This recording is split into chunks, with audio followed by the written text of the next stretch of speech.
Hello, hello. So it's been a fairly thin couple of news weeks here, but that is okay because I already wanted to do something here anyway, which is to go over the organized play landscape and what the different types of events are and the point system and all of that, because I've seen a lot of confusion about it, so I kind of just want to touch base and go through those and maybe help explain to people a little bit that may have forgotten or just never really understood it in the first place, because it's been a little while since that original 2024 OP post, so it's worth a recap as we get into, the middle of Season 1 here. But speaking of OP, we just got done with a webcam regional, which was won by Tam Cardwell playing a Water Osui 3 deck. Just gearing up and playing lots of blocks against younger Togeros and the rest of the field here. There were a couple of younger Togeros in top cuts, as well as a Mirio, a Mina 2, a Shigaraki 3 that was siding younger Toguro, not sure how often.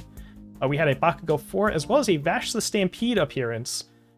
Zane Landrigan playing a Vash deck that was running the old Hardened Barrage, Award the Victor, All Might Foundation loop.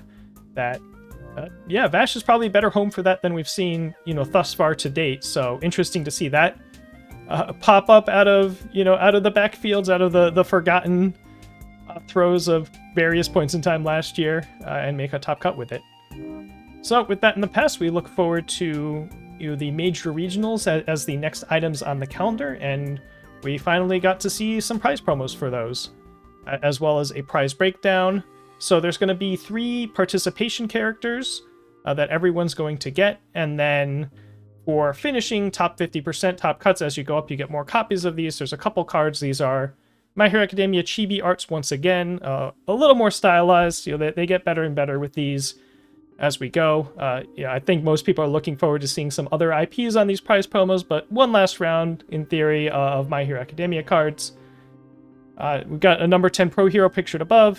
Forgive the blurry picture, it's kind of the best I've got. I believe the other one is an Always Cool. That's the Best Genist Speed Reset Foundation as the other placement prize. There's also a starter exclusive, a side event only promo. That's how long I've been playing this game.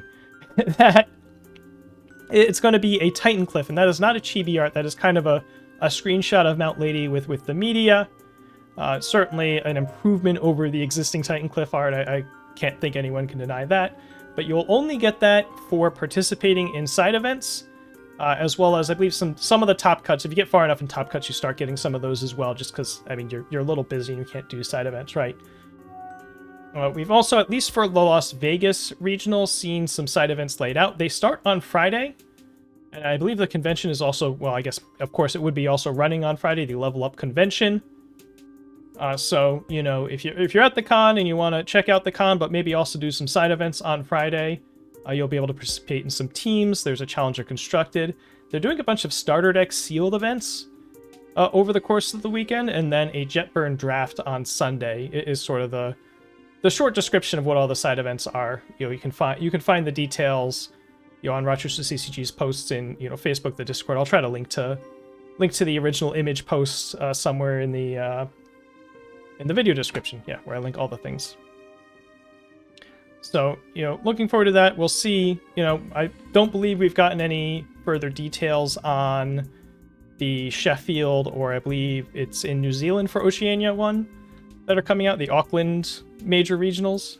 Those are actually happening first.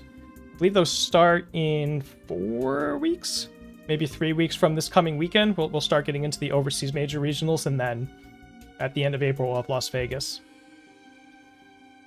Various odds and ends. A communication went out, I'm guessing, to retailers. I kind of just saw a screenshot today, but interesting note, the UVS Games is finally secured a third-party shipper to theoretically, maybe, finally, actually solve their shipping woes. If you haven't followed, UVS Games has been terrible. There's no real good way to put it. They have been absolutely awful at shipping things. Any sort of individual prize support, to players that play in their webcam events or things like that. Redemption promos, or anything you need to get, any player needs to get shipped from UVS Games has been quite delayed, and in some cases, store prize support kits, but those are usually more on time. But in any event, they have specified they're getting a third-party shipper to help with this stuff. This is couched with information that the Briarwood kits for the Critical Role release events may be delayed in some cases. They're trying to get them out as quick as they can, but shipping times are shipping times.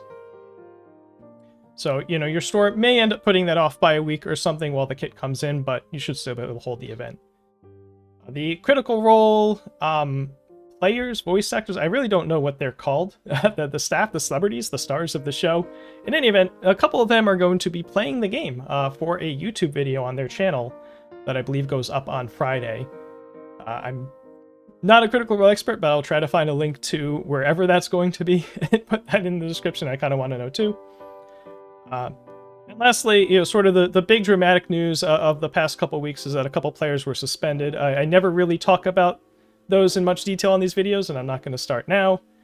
But a couple relatively higher profile ones this time. Part of the end result of this is that Mitchell Cimino, who was the original second place finisher at the Wish event, is now the formal winner of the Wish event. So we can look forward to him getting presumably a creator card prize, is I think what everyone's assuming that anyone who wins that event is going to go with. But if he does, then we may see a Mitchell Cimino or a Mitchell Cimino flavored card at some point down the road. So, with all that out of the way, let's talk about this is going to be a little more zoomed out. The long list of describing the OP system and specifically champion points. So, one of the first things you'll notice about the organized play system is that they have the CP champion points and SP seasonal points. For the most part, unless you do not have a locals, you don't have to worry about seasonal points. You're going to, provided you're participating in organized play, you'll get all the seasonal points you could ever possibly care about. So they can be out of sight, out of mind. A little different for people who are kind of webcam only players before, but I don't. That would be a topic in and of itself. So I just want to talk about CP because that's sort of the overall brunt of what we're going for here. Specifically, you need to earn 10 champion points to get a Nationals invite. There's other ways to get invited to Nationals, but the main way that a lot of people should be thinking about if they want to go to Nationals is to make sure they get 10 CP over the course of the year. Also, if you get really high up on the champion points leaderboards, the top 5 of each region, as well as the top 15 overall after that, will get a Worlds invite. And you can check your champion points and your seasonal points on your UGM player profile. We believe at some point there will be a rankings page. That's not up yet. I don't think we should necessarily expect that until maybe after Season 1, after, there's been a lot of points handed out and people might not, people might be interested in what the standings are. So, there are essentially 4 types of events, and 2 of them have similar names and kind of confuse people. So we have local qualifiers, local championships, the webcam regionals, and the major regionals. So local qualifiers are the first one. They're sort of the most basic, lowest level event. These are kind of, if you remember Provisional Store Championships from last year, these are basically those. Each store is going to be allowed to have 2 per season. There's a big window they're allowed to hold them in. It's like a 6 or 8 week window. They all happen before the major regionals. And these are worth a relatively small amount of points. You get 1 for participating, and then you get, 1, 2, 3, maybe 4, at most 5 if you have a really big one. If you win, some, points down. If you finish in the top half, basically you get some amount of extra points. But it's a relatively small deal because people can go to lots of these if they really want to. But also, if you win, you will directly get a Nationals invite without having to worry about your 10 champion points, and that does pass down. And these have a minimum of 4 players, and seems like they're going to be offering promo prizing as well. So some, extra motivation to go out and play in these, even if you're not that interested in points. They really just want to make sure this is sort of the baseline, next step above your weekly locals kind of event. The other type of local store event is going to be called a local championship. And these are only 1 per store. They're going to be limited to a single weekend. It's stated as a weekend, but realistically it is probably going to be about a 1-week span that stores are allowed to have this in. It's basically an end of the season championship. Sometimes it will be actually the end of the season. Sometimes it'll be in the middle of the major regionals. But in terms of your local play, right, there's going to be a bunch of time after the local qualifiers are done, and then everyone looks forward to the local championships. That'll be a little ways off towards the back end of the season there.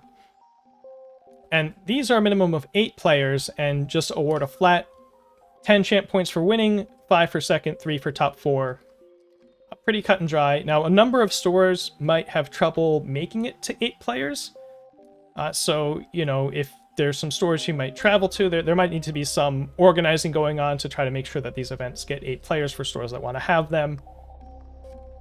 But, you know, if your store's generally like 4 players and you don't really have anyone that might travel to, your store might not have a local championship just because there may not be any reason to believe that they're going to hit the 8-player threshold. We do not know if there's going to be any promos or anything associated with these.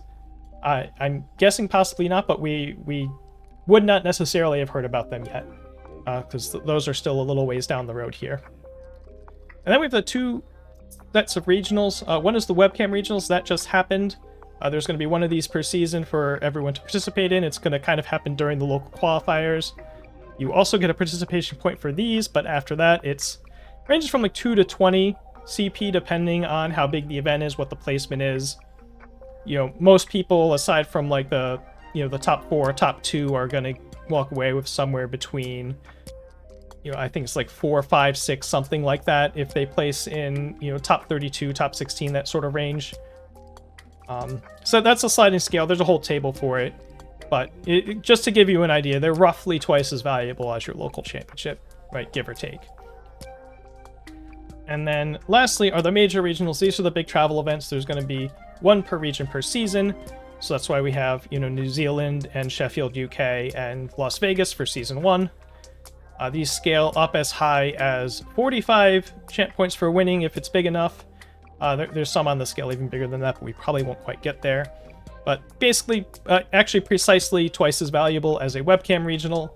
And the winner also gets a direct invite to Worlds on top of a huge number of points. The points probably at that point just play into seeding or something like that, but, you know, you get to be on the leaderboard, you know, that much higher, that sort of thing, right? And you have your Worlds invite, so... major regionals, as we've seen, are going to have some promos and side events and that sort of thing. These are kind of the destination travel events they want people to go to throughout the year.